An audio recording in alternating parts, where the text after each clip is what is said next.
আসসালামু আলাইকুম এভরিওয়ান, আপনারা সকলে কেমন আছেন? আজকে আমি নতুন একটা রেসিপি নিয়ে চলে আসলাম। আজকে আমি বানাবো ভুনা খিচুড়ি। মুরগির মাংস দিয়ে ভুনা খিচুড়ি বানাবো, এটাই আমি আপনাদের সঙ্গে শেয়ার করব। চলুন মূল রেসিপিতে চলে যাই। পুরো ভিডিওটি দেখবেন, স্কিপ করবেন না। আজকে আমি ভুনা খিচুড়ি রান্না করব। এখানে মুগ ডাল, মসুর ডাল এবং পোলার চাল একদম ধুয়ে আমি হাঁড়ির মধ্যে রাখছি। আর এখানে মুরগির কিছু মাংস নিছি, আর আলু কাটে নিছি, এখানে পেঁয়াজ রসুন সব কিছু নিয়ে নিছি। এবার আমি প্রথমে কড়াইয়ের মধ্যে আলুটি ভেজে নিব। এখানে আমি একটা কড়াই বসিয়ে দিয়েছি, কড়াইটা গরম হয়ে আসছে, দিয়ে দেবো আলু। খিচুড়ির জন্য আলুটা আগে আমি সুন্দর করে ভেজে নেব। আলুতে দিয়ে দেবো সামান্য একটু হলুদ আর একটু লবণ দিব, দিয়ে এটা আমি ভেজে নেব।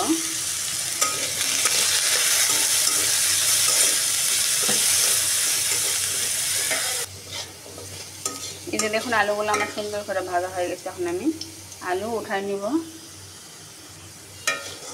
সবগুলো আলু তুলে নিলাম, পেঁয়াজ রসুন দিব, আর একটু তেল দিয়ে দিলাম। সুন্দর করে পেঁয়াজ রসুন কুচি আমি এখন ভাজে নেব।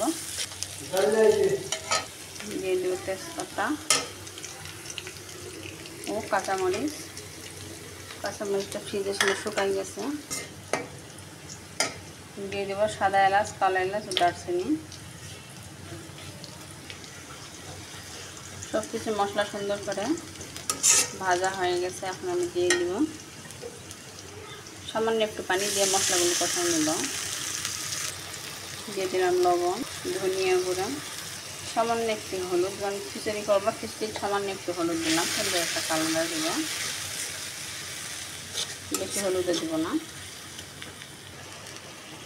দিয়ে দেব বাটা মশলা, আদা রসুন সবজি বাটা, আর দিয়ে দেব জিরার গুঁড়া। মশলাটা এখন আমি সুন্দর করে কষাই নিব। সুন্দর করে আমার মশলাটি কষানো হয়ে গেছে। এখন আমি দিয়ে দেব মুরগির মাংস বলতে সিরকা পাক গিলা মিলে এগুলো দিয়ে আমি ভুনা খিচুড়িটা করতেছি। এগুলো দিয়ে ভুনা খিচুড়ি রান্না করলে অনেক মজা লাগে, আপনারা দেখে নেব একবার বানিয়ে। আমি এক্সট্রা কোনো পানি দেবো না, এটাই থেকে পানি বেরোবে। কম হিটে এখন সেদ্ধ করে নিব।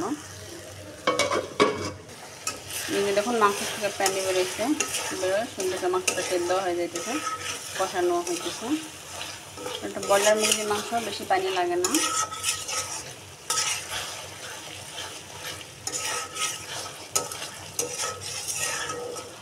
আমি এখানে অল্প হিটে কষাই নেব। কষানো হচ্ছে, মাংসটা সেদ্ধ হচ্ছে।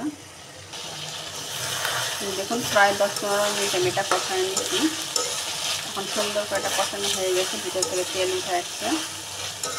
এখানে আমি দিয়ে দেবো খিচুড়ি, ধুয়ে রাখা চাল, ডাল এবং ভাজা রাখছিলাম যে আলু, এগুলো আমি দিয়ে দিলাম।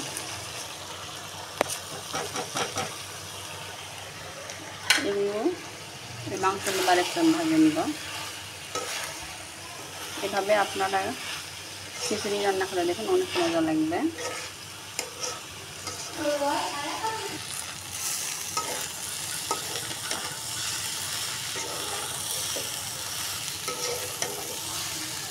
আমার রান্নাটি যদি আপনাদের কাছে ভালো লাগে থাকে, দয়া করে একটা লাইক কমেন্ট করবেন। আর যারা প্লিজ নতুন করে ইউটিউব চ্যানেল থেকে দেখলে একটা সাবস্ক্রাইব করবেন, আর ফেসবুক পেজ থেকে দেখলে একটা ফলো দিবেন।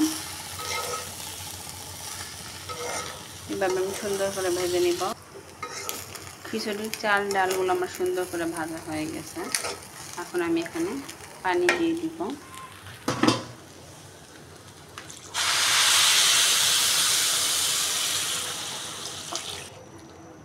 খিচুড়ির মধ্যে ঠান্ডা গরম দিয়ে পানি দিলে হয়, কিন্তু বিশেষ করে আপনারা গরম পানি পোলাওয়ার মতন করে যদি গরম পানিটা দেন তাহলে বেশি ভালো হয়। আর ঠান্ডা পানিটা দিলে একদম হিটটা বাড়াই দিতে হয়।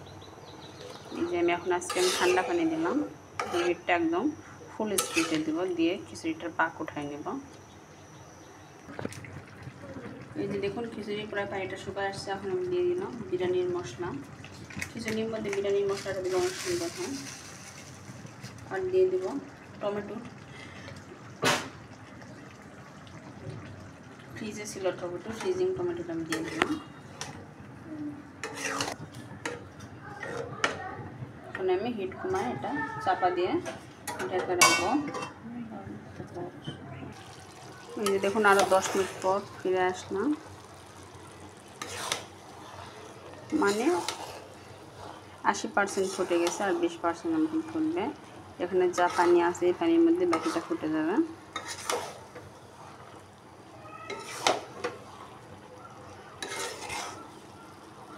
আমি আর 10-15 মিনিট একদম চাপা দিয়ে একদম ঢেকে দিব। 10-15 মিনিট পর আবার ফিরে আসতেছি। এই যে এখন আমার খিচুড়িটা একদম ফুটে গেছে, দেখুন। এটা আমি এখন নামে পরিবেশন করে দেখিয়ে দিচ্ছি কত সুন্দর হয়েছে।